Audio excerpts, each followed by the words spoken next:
नमस्कार दोस्तों, बात करेंगे फील्ड बुक से संबंधित प्रश्नों को किस प्रकार से हल करें, क्या होता है फील्ड बुक और किस प्रकार के प्रश्न पूछे जाते हैं। तो आइए देखते हैं इसके बारे में। सबसे पहले हम देखते हैं फील्ड बुक होता क्या है।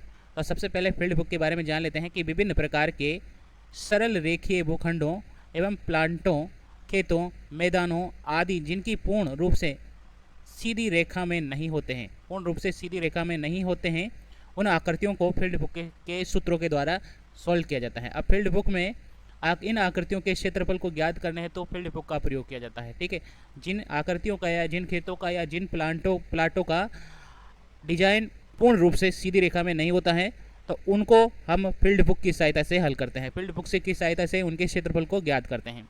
तो आइए देखते हैं किस प्रकार से प्रश्नों को हल करते हैं। सबसे पहले हम जान लेते हैं फील्ड बुक से संबंधित प्रश्नों को हल करने में कौन से सूत्र काम आते हैं। तो फील्ड बुक से संबंधित जो प्रश्न होते हैं उनको हल करने में दो प्रकार के क्षेत्रफलों को आप अच्छी तरीके से याद रख लीजिए। एक तो समकोण त्रिभुज का क्षेत्रफल लगता है और दूसरा है समलंब चतुर्भुज का क्षेत्रफल। समलंब चतुर्भुज का क्षेत्रफल, तो ये दो प्रकार के सूत्र आज इस फील्ड बुक के माध्यम से हम सोल्व करने वाले हैं। इन सूत्रों के माध्यम से ही प्रश्नों को हल करेंगे। पहला है समकोण त्रिभुज का क्षेत्रफल, तो 1/2 आधार इंटू ऊंचाई, ये समकोण त्रिभुज का क्षेत्रफल है। ठीक है, दूसरा है समलंब चतुर्भुज का क्षेत्रफल 1/2 समांतर भुजाओं का योग इंटू ऊंचाई, समांतर भुजाओं का योग इंटू ऊंचाई। ये दो प्रकार के प्रश्नों को पूछते हैं। किस प्रकार के प्रश्नों को हल किया जाता है। पहली बात तो यहाँ पर पूछा जाता है पर्टिकुलर आकृति, यानी कि अलग अलग आकृति का क्षेत्रफल, या कोई भी एक क्षेत्रफल दे दिया जाएगा, इसका क्षेत्रफल ज्ञात कीजिए, या दो का कंबाइंड करके दे दिया जाता है कि इनको दोनों का क्षेत्रफल ज्ञात कीजिए। या फिर दूसरा पूछा जाता है कि कौन सा ज़्यादा है कौन सा कम है। और यहाँ पर दूसरी टाइप का जो क्वेश्चन है पूरे का क्षेत्रफल, यानी कि पूरे फील्ड का क्षेत्रफल ज्ञात करना होता है। तो किस प्रकार के क्वेश्चन पूछे जाते हैं, आइए फील्ड बुक के प्रश्न के माध्यम से हम यहाँ पर समझने का प्रयास करते हैं। ये आपके सामने एक प्रश्न दे रखा है और इस प्रश्न में आपको किस किस तरह से प्रश्न पूछे जाते हैं। देखिए, पहला क्वेश्चन है, इसमें लिया है निम्न प्रश्नों के उत्तर दीजिए। पहला प्रश्न है फील्ड बुक में डी ई एफ जी का क्षेत्रफल ज्ञात कीजिए। ऐसे ऑप्शन आपको परीक्षा में दे रखे होते हैं और इनको आपको टिक करके आंसर देना होता है। ठीक है, तो सबसे पहले ये फील्ड बुक देख लीजिए। यहाँ पर आपके सामने ये पूरी की पूरी फील्ड बुक है और इस फील्ड बुक को आपको सोल्व करना है। ठीक है, तो सबसे पहले हम ट्रिक के माध्यम से सोल्व करने का प्रयास करते हैं। किस प्रकार से ट्रिक अप्लाई करेंगे, तो सबसे पहले आपको ये जो फील्ड बुक दे रखे हैं, यहाँ पर बहुत सारे फील्ड दे रखे हैं, लगभग 6 फील्ड दे रखे हैं। अब तो 6 फील्डों के नाम हम क्या रखेंगे, जैसे मान लीजिए 1 2 3 4 5 6, और ये 6 नाम हमने इस फील्ड बुक में 6 फील्ड दे रखे हैं और 6 फील्डों का क्षेत्रफल हमें यहाँ पर निकालना रहता है और सबको प्लस करने रहता है, तो पूरे फील्ड का क्षेत्रफल ज्ञात हो जाता है। लेकिन पर्टिकुलर अगर अपन को फील्ड का क्षेत्रफल ज्ञात करना हो तो किस प्रकार से क्वेश्चन को हल करेंगे। तो आइए पहला क्वेश्चन देखते हैं। इसमें लिखा है field book D E F G का क्षेत्रफल ज्ञात कीजिए। ये देखिए, ये डी है, डी ई एफ जी, यानी कि इस क्षेत्र का, केवल इस क्षेत्र का ही क्षेत्रफल ज्ञात करना है। यानी कि इस क्षेत्र का आपको क्षेत्रफल ज्ञात करना है।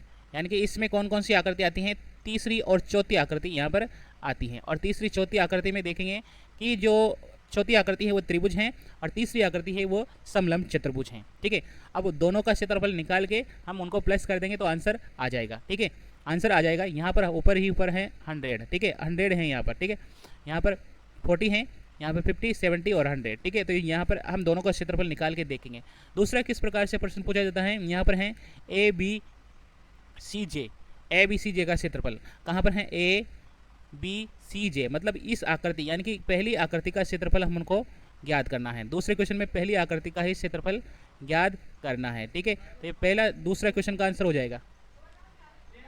नेक्स्ट है तीसरा, ए के एच आई का क्षेत्रफल। ए के एच आई का क्षेत्रफल ज्ञात करना है, तो ए के एच आई देखते हैं कहाँ पर है, ए के एच आई। ठीक है, यानी कि इस 6 नंबर की आकृति का क्षेत्रफल हमें ज्ञात करना है। ठीक है, अब किस प्रकार से हल करेंगे हमें देखेंगे अभी किस प्रकार से प्रश्नों को हल करेंगे। यानी कि छठे, यहाँ पर देखें पहली आकृति का क्षेत्रफल निकालेंगे, यहाँ पर हम तीसरी और चौथी आकृति का टोटल निकालेंगे। तो तीसरी आकृति का क्षेत्रफल और चौथी आकृति का क्षेत्रफल, यहाँ पर छठी आकृति का क्षेत्रफल निकालेंगे। ठीक है, अब एच के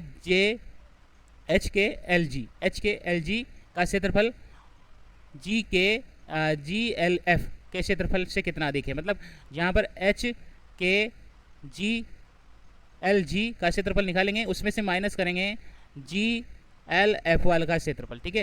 यानी कि आकृति कौन सी देखते हैं हम यहाँ पर, देखिए एच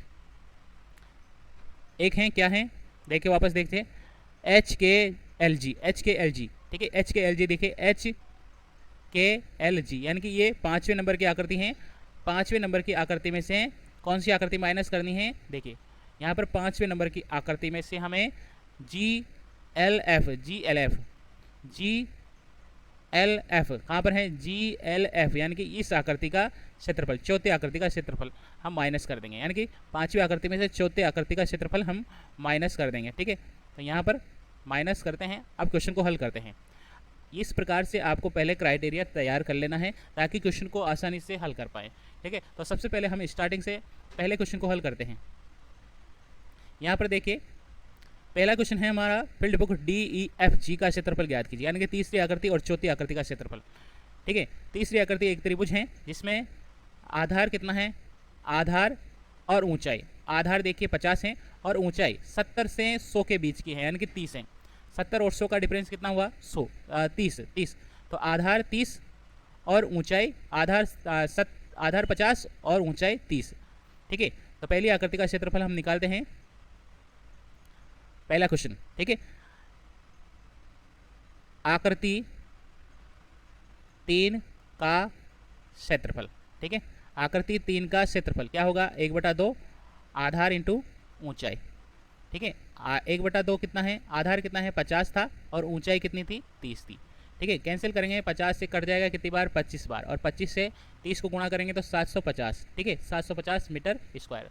ये तो तीसरी आकृति। अब आकृति 4, आकृति 4 का क्षेत्रफल, ठीक है। आकृति 4 का क्षेत्रफल, अब आकृति 4 में देखिए क्या था, आकृति 4 में एक समलंब चतुर्भुज है जिसमें आधार हैं, समांतर भुजाएं कितनी हैं, समांतर भुजाएं यहाँ पर 25 है, ये वाली 40 है और ये है 25, 40 और 25 को जोड़ना है और ऊंचाई 30, 40 25 प्लस करना है और ऊंचाई 30, ठीक है, ऊंचाई 30। यहाँ पर देखिए सूत्र क्या है, 1/2 समांतर भुजाओं का योग इंटू ऊंचाई, ठीक है, ये सूत्र हैं।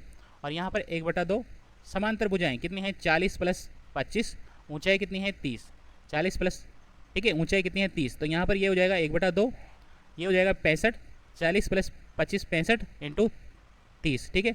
अब इसको काट देंगे हम 15 बार और 15 को 65 से गुणा करेंगे तो आ जाएगा यहाँ पर अपने पास में 975 मीटर स्क्वायर। अब आकृति जो पहला क्वेश्चन था अपने पास में यहाँ पर, तो इस डी ई एफ का क्षेत्रफल यानी कि 2 और 3 का क्षेत्रफल जोड़ेंगे तो आंसर आ जाएगा। अब जोड़ के देखते हैं कितना आता है, यहाँ पर प्लस करके देखते हैं कितना आता है, ठीक है। तो यहाँ पर दोनों को प्लस कीजिए, इसका क्षेत्रफल और इसका क्षेत्रफल, ठीक है, दोनों को प्लस करेंगे 750 प्लस 975, यहाँ प्लस करने के बाद आ जाता है 1725, ठीक है, 1725 मीटर। तो इस क्वेश्चन का क्या आंसर हो जाएगा, इस क्वेश्चन का आंसर हो जाएगा 1725, यानी कि ऑप्शन नंबर 1 राइट है, ठीक है। अब बात करते हैं ए बी सी जे यानी कि पहली आकृति का क्षेत्रफल। अभी क्या है, समलंब चतुर्भुज हैं, समांतर भुजाओं का योग करेंगे, समांतर भुजाओं का योग 30 और यहीं पर सोल्व कर देते हैं इसको, 1/2 समांतर भुजाओं का योग यानी कि 20 प्लस 30 और ऊंचाई यहाँ से 0 से चलेंगे, ठीक है, 0 से लेकर 40 तक यानी कि 40 हो जाएगा, ठीक है। अब 1/2 20 30 कितने हो गए 50 और 40, ठीक है, 2 से कट जाएगा ये 20 बार और 20 को 50 से गुणा करेंगे कितना हो जाएगा 1000 इस क्वेश्चन का आंसर हो जाएगा, ठीक है, 1000 मीटर स्क्वायर, 1000 मीटर स्क्वायर, ठीक है। तो ये क्वेश्चन सोल्व हो गया है। नेक्स्ट हम बात करते हैं तीसरे क्वेश्चन की, ए के एच आई का क्षेत्रफल यानी कि छठी आकृति का क्षेत्रफल निकालना है, ठीक है। छठी आकृति का क्षेत्रफल देख लीजिए क्या है, यहाँ पर छठी आकृति एक समलंब चतुर्भुज है जिसमें समांतर भुजाएं कितनी हैं 60 और 30, 60 और 30 को जोड़ेंगे और ऊंचाई देखेंगे 0 से लेकर 50, ऊंचाई है 50, ठीक है। तो यहाँ पर इस क्वेश्चन को सोल्व कर देते हैं। आकृति 6 का क्षेत्रफल, आकृति 6 का क्षेत्रफल, ठीक है, वही सूत्र लगेगा 1/2 समांतर भुजाओं का योग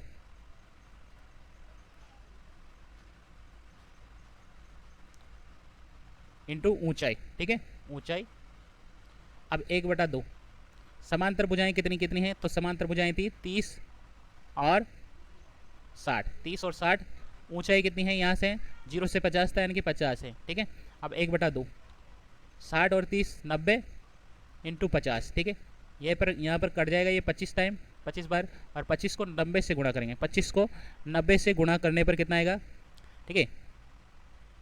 यहाँ पर 25 को 90 से गुणा करना है तो यहाँ आ जाएगा 225, ठीक है, और 0, ठीक है, यानी कि 2250 मीटर आ जाएगा, ठीक है। तो इस तीसरे क्वेश्चन का भी आंसर सोल्व हो गया है। अब बात करते हैं अगले क्वेश्चन की, जो फोर्थ क्वेश्चन है। यहाँ पर आकृति 5 और आकृति 4 का क्षेत्रफल निकालना है। पहले आकृति 5 का क्षेत्रफल निकाल लेते हैं। आकृति 5 का क्षेत्रफल, ठीक है। आकृति 5 को देख लेते हैं एक बार। आकृति 5 यहाँ पर दे रखी है, जो कि क्या है, एक समलंब चतुर्भुज है जिसका आधार 30 है और दूसरी समांतर भुजाएं 30 और 50 है, यानी कि दोनों को जोड़ेंगे। ऊंचाई यहाँ पर 50 और 70 के बीच का, 50 और 70 20 यानी कि 20 है, ठीक है, 20 है ये, ठीक है। तो यहाँ पर हो जाएगा, क्वेश्चन को सॉल्व करते हैं। 1/2 समांतर भुजाओं का योग यानी कि 50 + 30, और ऊंचाई कितनी है 20, ये 20 कट जाएगा 10 बार, और यहाँ पर 50 और 30 कितने हो जाएंगे 80, 80 को 10 से गुणा करेंगे तो 800 आ जाएगा, 800 आ जाएगा, यानी कि आकृति 5 का क्षेत्रफल 800 है। अब आकृति 4 का क्षेत्रफल, आकृति 4 का क्षेत्रफल, ठीक है। आकृति 4 क्या थी देख लेते हैं। आकृति 4 क्या थी, यहाँ पर देखिए, आकृति 4 है त्रिभुज, ठीक है, त्रिभुज है, और यहाँ पर आधार है 50 और ऊंचाई कितनी है 30, आधार 50 ऊंचाई 30, 1/2 आधार 50 और ऊंचाई 30, यहाँ पर कट जाएगा ये 25 बार, और 25 को 30 से गुणा करेंगे तो कितना आ जाएगा 750, ठीक है। तो यहाँ पर 5वीं आकृति में से चौथी आकृति का क्षेत्रफल माइनस करेंगे, यानी कि 800 में से अंतर कितना हो जाएगा, इनका कितना अधिक है, तो अंतर हो जाएगा 800 में से 750 माइनस कर देंगे, यानी कि 50 मीटर स्क्वायर आंसर आ जाएगा, ठीक है। तो 500 मीटर। इस प्रकार से प्रश्न फील्ड बुक में पूछे जाते हैं। तो वीडियो अच्छा लगा हो तो लाइक और शेयर करना है। चैनल अभी तक सब्सक्राइब नहीं किया है तो सब्सक्राइब कर लीजिए, बेल आइकन प्रेस कर लीजिए ताकि आने वाली वीडियो की नोटिफिकेशन आपको मिल जाए। थैंक यू, धन्यवाद।